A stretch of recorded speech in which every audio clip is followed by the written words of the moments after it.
ఏపీలో గంజాయి మాదక ద్రవ్యాల నియంత్రణకు ప్రభుత్వం ఎన్ని రకాల చర్యలు తీసుకుంటున్నప్పటికీ గంజాయి అక్రమ రవాణా యథేచ్ఛగా కొనసాగుతుంది.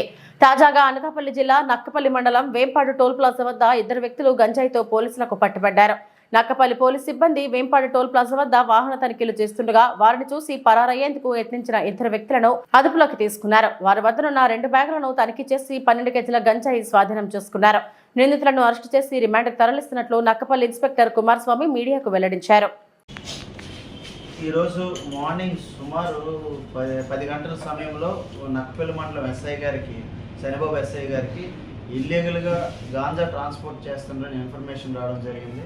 ఆ ఇన్ఫర్మేషన్ బేస్ చేసుకొని వేంపాడు టోల్ ప్లాజా దగ్గర వెహికల్ చెకింగ్ కండక్ట్ చేయడానికి వెళ్తుండగా పోలీసు వారిని చూసి ఒక 2 వ్యక్తులు బ్యాగులతో గాంజా పట్టుకొని పారిపోవడానికి ప్రయత్నించడం జరిగింది.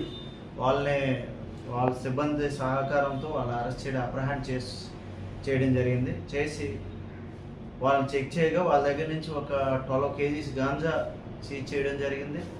అందులో 2 ముద్దాను కూడా అరెస్ట్ చేయడం జరిగింది. వాళ్ళు ముని వెంకట అప్ప, ఆయన బెంగళూరుకి సంబంధించిన వ్యక్తి. ఇంకొకరు కుప్పమట్టు అనే అతను ఈ తేనె డిస్ట్రిక్ట్ తమిళనాడుకి సంబంధించిన వ్యక్తి. ఈయనకి ఎర్లియర్ తమిళనాడు స్టేట్లో ఒక గాంజా కేసు కూడా ఉంది. బెంగళూరు అతను వెంకటప్ప గారికి అంటే వెంకటప్పకి ఒక మర్డర్ కేసు కూడా ఉంది. ఆయన కన్వెక్షన్ కూడా ఒక లైఫ్ కన్వెక్షన్ వచ్చింది. ఆయన శిక్ష కూడా అనుభవించుకుని వచ్చి గాంజా బిజినెస్ స్టార్ట్ చేశాడు. ఎర్లేయర్ కూడా మన నర్సీపట్నం వైజాగ్ ఇక్కడికి వచ్చి గాంజా తీసుకెళ్ళినట్టు మనకు సమాచారం ఉంది. వాళ్ళని ఈరోజు ఎస్ఐ గారు అరెస్ట్ చేసి ఈరోజు రిమాండ్ కూడా పంపించడం జరిగింది. సార్ ఎక్కడి నుంచి ఎక్కడ తరలిస్తారు? వీళ్ళు బెంగళూరు తరలిస్తున్నారు.